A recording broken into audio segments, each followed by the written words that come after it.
Welcome friends, welcome to Current Affair Funda, Free Education Revolution. Today we start with a biology, that is introduction of cell. Start with the cell. What is cell? Cell क्या है? Cell is a basic unit of life. Means every living organism is made up of the cell. जैसे कि अगर हम कहते हैं कि plants, animal, insects, all the living organism that we see is made up of a cell. So therefore, what is cell? Cell is a basic unit of life. Cell basic unit तो life की है, साथ ही में यह एक structural unit भी है. Cell is also a structural unit of life also.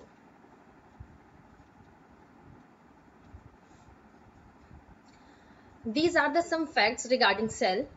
That is, the smallest cell, सबसे छोटी cell Mycoplasma gallisepticum है. This is the picture of Mycoplasma gallisepticum. Which is the longest cell? Longest cell is neuron. This is a picture of neuron. ये कहाँ पाई जाती है? ये humans की nerve cell है. Means ये brain cell है. जितने भी ब्रेन के फंक्शंस होते हैं, सेंसेस होती हैं, वो सब इस सेल के थ्रू ही पास ऑन होता है. And as you can see, this is the longest. ये आप इसकी जो बॉडी देख रहे हैं, इसके थ्रू सारे सेंसेस पास होते हैं. So therefore this is the longest cell in the human body. The biggest cell is the egg of ostrich. This is the egg of ostrich. This is egg of emu. This is egg of a chicken. So you can see the difference between the size. The largest human cell is female ovum. This is the picture of female ovum. जो human cells हैं, जो human cells में सबसे largest cell है, वो ये female ovum ही है. And which is the smallest human cell? That is the RBC, red blood cell in our body. So this is the smallest human cell. जैसे कि मैंने आपको कहा कि जितने भी लिविंग ऑर्गेनिज्म हैं वो सब सेल से मेड अप है. Cell, so cell is a basic unit of life.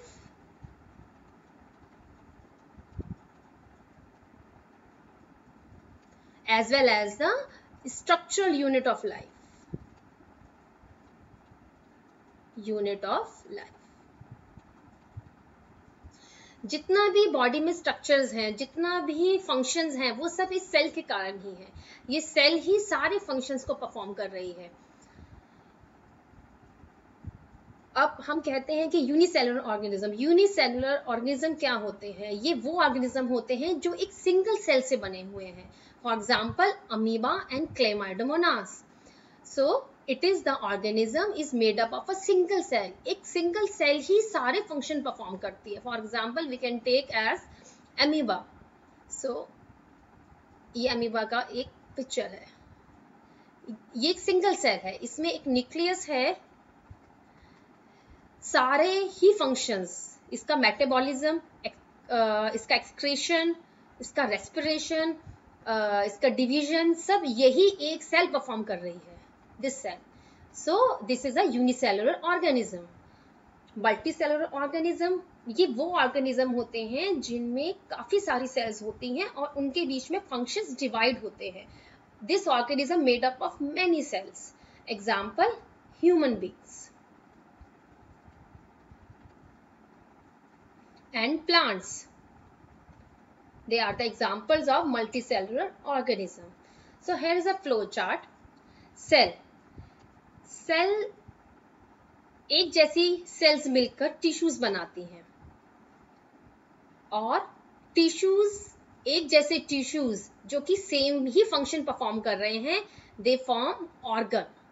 And many organs, many specific organs, they made up an organ system. और जब काफी सारे ऑर्गन सिस्टम मिलते हैं तो वो एक इंडिविजुअल फॉर्म करते हैं. For example, we can take an example in our body also. Digestive system.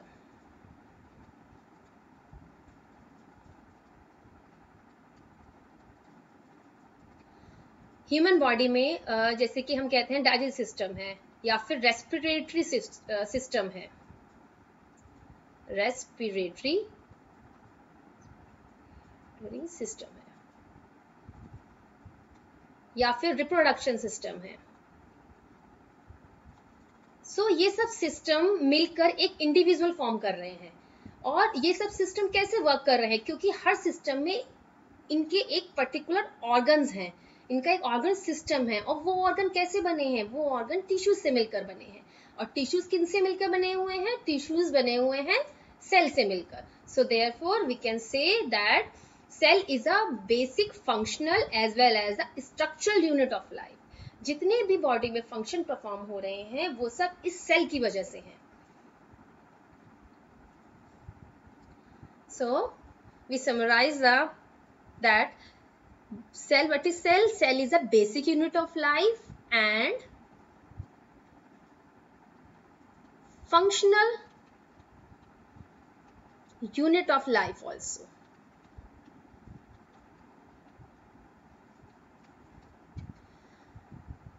What is tissue? The cell, काफी सारे सेल्स मिलकर टिश्यू का फॉर्म करते हैं। सो यहाँ हम इसके डेफिनेशन देखते हैं। The cell having a common origin, वो सेल जिनका कॉमन ऑरिजिन है, जो एक कॉमन ऑरिजिन से एक कॉमन सेल से निकले हुए हैं, and performing a similar but specific function, उनका फंक्शन स्पेसिफिक है। They constitute a tissue, means cells tissues को फॉर्म करते हैं, many cells. They having the same origin, वो एक ही तरह से बने हुए हैं, लेकिन उनका फंक्शन तो सेम है, लेकिन एक स्पेसिफिक फंक्शन है, वो एक ही तरीके का काम कर रहे हैं। And they form the tissues. What are organs? Several tissues मिलकर एक ऑर्गन का फॉर्म करते हैं। फॉर एग्जाम्पल, जैसे कि यहाँ हम ये देखते हैं, सेवरल टाइप ऑफ टिश्यूज में join to form an organ. जैसे मसल है, मसल इज एन ऑर्गन। ये मसल कैसे बना है? ये मसल टिश्यू से मिलके बना हुआ है। Tissues, several type of tissues combine to form a muscle. Organ system, जब काफी सारे ऑर्गन मिल जाते हैं जिनका अलग अलग फंक्शन है, वो सब बने तो सेल और टिश्यू से ही हुए हैं, लेकिन उनके फंक्शंस अलग अलग हैं और वो सब फंक्शंस इंटररिलेटेड हैं। So several organs are interrelated, उन सबका फंक्शन इंटररिलेटेड है। To perform a specific function make an organ system. For example, digestive system in human body.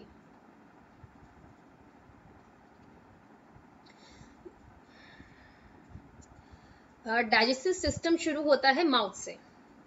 Mouth, then go to the food pipe, then stomach, then intestine.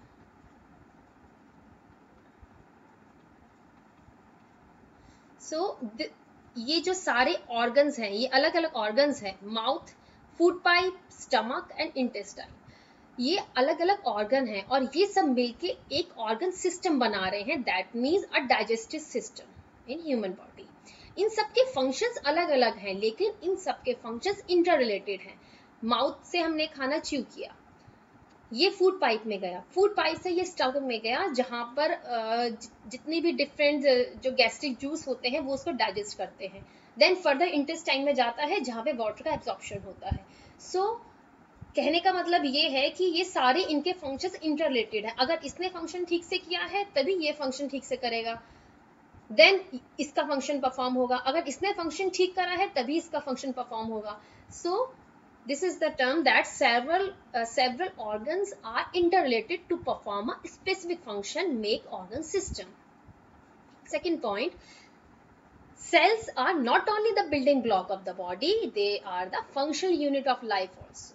So जैसे कि मैंने पहले भी कहा, तो cell is a building block of the body but also the functional unit of life. जितने body में functions है, ये तो मैंने एक एग्जांपल लिया डाइजेस्टिव सिस्टम का, ऐसी रेस्पिरेटरी सिस्टम है, ऐसी रिप्रोडक्टिव सिस्टम है। All this system performed with a basic unit called cell.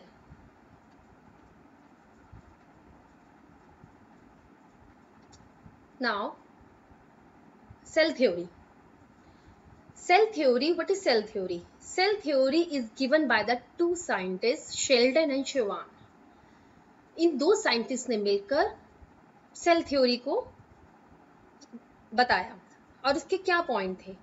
All the living organism are made up of the cell and their product. जितने भी लिविंग ऑर्गेनिज्म हैं ये सब सेल और उसके प्रोडक्ट से ही मिलकर बने हुए हैं। सेल मिलकर टिश्यूज बनाता है, tissue, and tissue forms the organ form the organ system.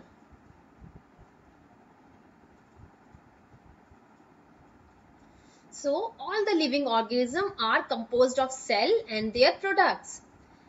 Second point is all cell arise from pre-existing cell. जितने भी cells हैं वो कहाँ से arise हुए हैं? They arise from the pre-existing cell. जो cells पहले से थे उन्हीं में cell division के through cell division new cells formed.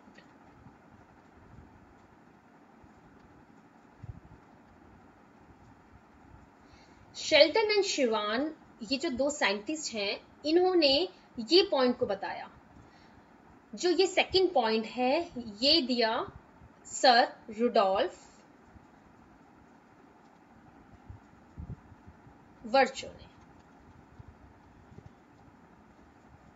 इन्होंने ये सेकंड पॉइंट दिया that all cells arise from pre-existing cell. So therefore now the cell theory is given by the Sheldon and Schwann. लेकिन अगर ये दोनों पॉइंट मिलाकर ये बन गई modern cell theory. What are the 2 points of the modern cell theory? That all the living organism are composed of cell and their product. जितने भी living organism हैं वो सब cell और उसके product से ही बने हुए हैं। For example, tissue, organ system and then individual. Second point is all cell arise from the pre-existing cell.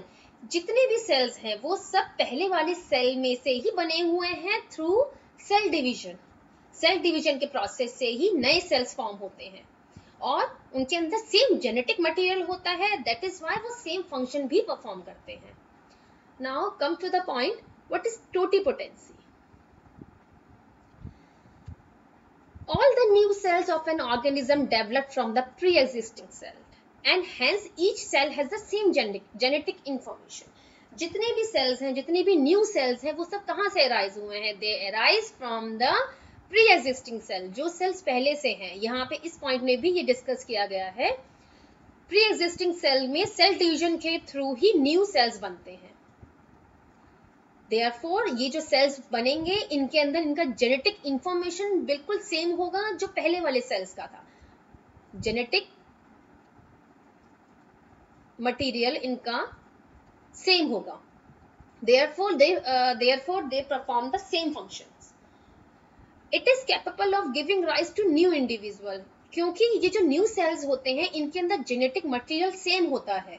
So therefore इनके अंदर एक कैपेसिटी होती है कि ये अ न्यू इंडिविजुअल को अराइज कर सकते हैं। A new individual can be formed by these new cell because they have the same genetic material as the pre existing cell.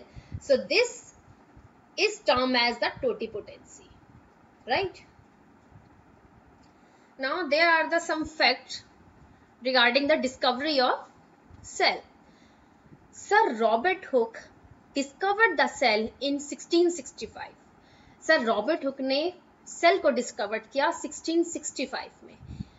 इन्होंने ये डिस्कवर किया था इन a cock tissue. Kock tissue का dissection किया और फिर उसमें इन्होंने कुछ कंपार्टमेंट ऑब्जर्व करे, लाइक जैसे मधुमक्खी के छत्ते में कंपार्टमेंट होते हैं उस तरीके से ऐसे कंपार्टमेंट इन्होंने देखे।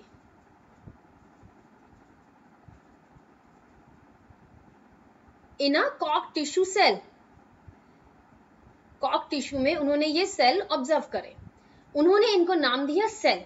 सो first of all, who discovered the cell? Sir Robert Hooke discovered the cell in 1965. But one important thing is that they discovered the dead tissues, जो ये टिश्यू डिस्कवर किए गए थे ये डेड टिश्यूज थे, ये डेड सेल थी, क्योंकि ये कॉक टिश्यूज में से उन्होंने डाइसेक्शन करके माइक्रोस्कोप के अंदर देखा था and they found these cells, therefore they are the dead cells. तो who discovered the living cell, first living cell? So Sir Anton van Leeuwenhoek was first to observe the free cell or the living cell. So first living cell is discovered by the Sir Anton van Leeuwenhoek. He discovered the first living cell. Dead cell discovered by the Sir Robert Hooke in 1665. And first living cell is discovered by Anton van Leeuwenhoek. For example, bacteria, protozoa. He first discovered these living cells. Sir Robert Brown discovered the nucleus in a cell. जब हम cell का structure करेंगे then I will tell you ये nucleus क्या चीज है. Nucleus actual में cell के सेंटर में एक सिचुएटेड एक बॉडी है जो पूरे सेल के फंक्शन को गवर्न करती है, और सारा जेनेटिक इंफॉर्मेशन, सारा genetic material of the cell is situated in this nucleus. So who discovered the nucleus? Sir Robert Brown discovered the nucleus in the cell. Hugo van Mol and Johannes Purkinje discovered the protoplast. He discovered the protoplast. All these terms, that protoplast and nucleus, come in the section when we discuss about the when we discuss about the organelles of the cell. Now come to the what is the structure of the cell. Cell are of two types, that is prokaryotic cell and eukaryotic cell. First come to the prokaryotic cell. Pro means previous or initial cell, and karyotic means cell. U means new and karyotic means cell. So as the name suggests, prokaryotic cell means previous cell. That means जो बहुत ही initial जो cell का initial structure था, जब बिल्कुल life की शुरुआत हुई थी, तो तब जो सेल का स्ट्रक्चर था उसको कहते हैं prokaryotic cell. It has a simple organisation. Cell का जो ऑर्गेनाइजेशन होता है बिल्कुल सिंपल होता है. मींस जैसे ये सेल है, सेल के अंदर न्यूक्लियस का जो आउटर कवरिंग है वो भी प्रेजेंट नहीं है. न्यूक्लियस का मटेरियल ऐसे ही सेल में न्यूक्लियोइड के रूप में सेंटर्ड है. एंड कोई भी ऑर्गेनेल, काफी ऑर्गेनेल तो एब्सेंट हैं, जो हैं भी उनके ऊपर कोई बाउंड्रीज नहीं है. That means it has a simple organisation. We come to this point later. Prokaryotic cells are the primitive cells. We rather says primitive cells having the simple organization. And eukaryotic cell means a new cell having the high degree of differentiation. Cells में काफी सारे organelles होते हैं, parts होते हैं, which perform the different functions.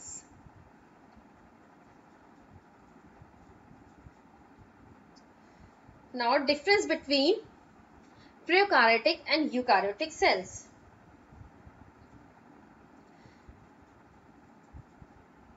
This is prokaryotic cell and this is eukaryotic cell. Prokaryotic cell and eukaryotic cell. Size of the cell is generally small. जो cell का size होता है वो स्मॉल होता है. इसमें सेल का साइज लार्ज होता है. यूकार्योटिक्स आर जनरली लार्ज, क्योंकि इसमें ऑर्गेनेल भी काफी सारे होते हैं और उनके फंक्शंस भी अलग अलग डिफाइन होते हैं. सो दैट इज वाई इस सेल का जो साइज होता है वो लार्ज होता है as compare to prokaryotic cell. In prokaryotic cell, nucleus is absent. As I previously said that cell में nucleus absent होता है, nucleus नहीं होता है. Instead, there is a nucleoid type structure in which genetic material तो यहाँ भी होता है, लेकिन वो किसी boundary में enclose नहीं होता है. ये enclose नहीं होगा, जबकि यहाँ पर eukaryotic cell में nucleus है, rather in a well-defined nuclear membrane.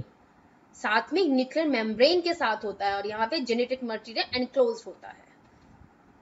Third point is it contains single chromosome which is circular in shape. A single chromosome होता है and normally circular in shape और वो सब सेंटर में situated होता है without any membrane. It contain more than one chromosomes. Genetic material यहाँ पर एक ही था और वो भी सर्कुलर शेप में है, जबकि यहाँ पर ये डिपेंड करता है. जो क्रोमोसोम्स के पेयर होते हैं वो प्लांट और एनिमल सब में डिफरेंट डिफरेंट अलग अलग है, जो उसके नंबर्स हैं वो अलग अलग हैं. प्रोकार्योटिक सेल्स के एग्जाम्पल हैं bacteria,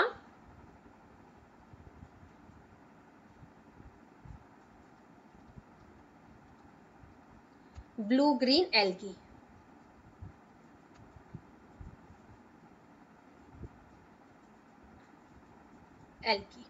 And what are the example of eukaryotic cell? Plants and animals.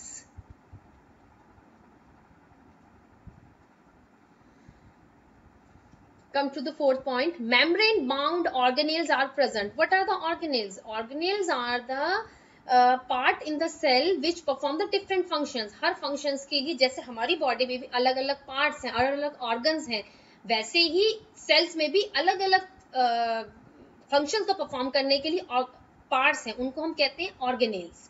सो जो वो ऑर्गेनेल्स हैं वो मेम्ब्रेन बाउंड है. For example mitochondria,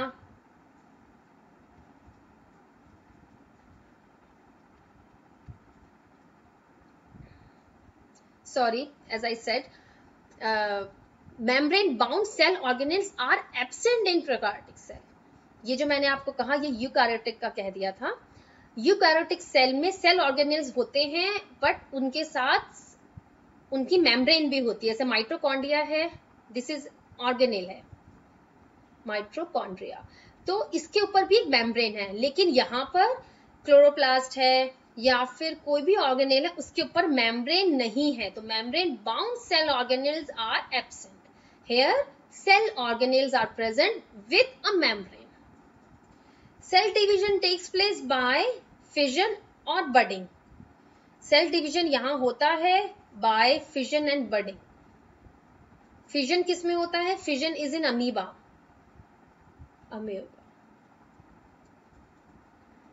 And budding is in euglena. ये प्रोसेस है सेल डिवीजन के. यहाँ cell division takes place by mitosis and meiosis. These are the cell division के प्रोसेस हैं. इसको हम लेटर क्लासेस में डिस्कस करेंगे कि what are the mitosis and what is the meiosis process.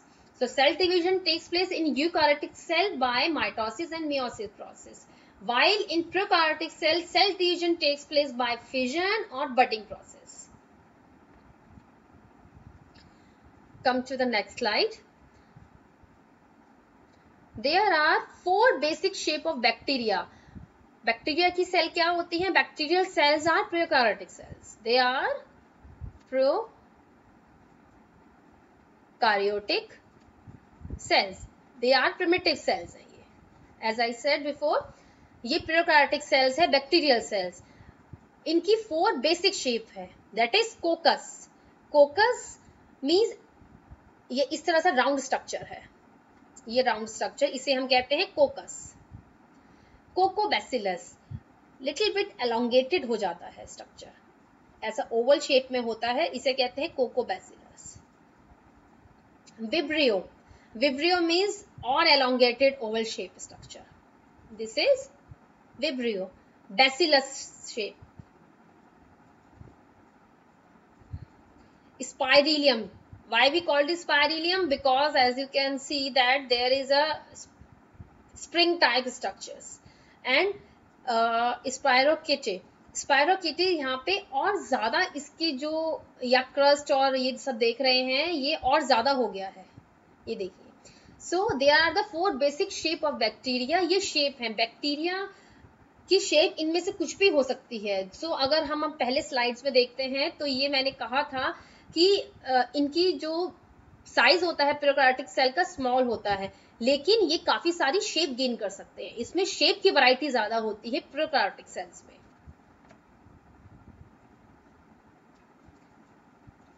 So with this we end our session. So अगर आपको मेरा वीडियो पसंद आया है so please like it.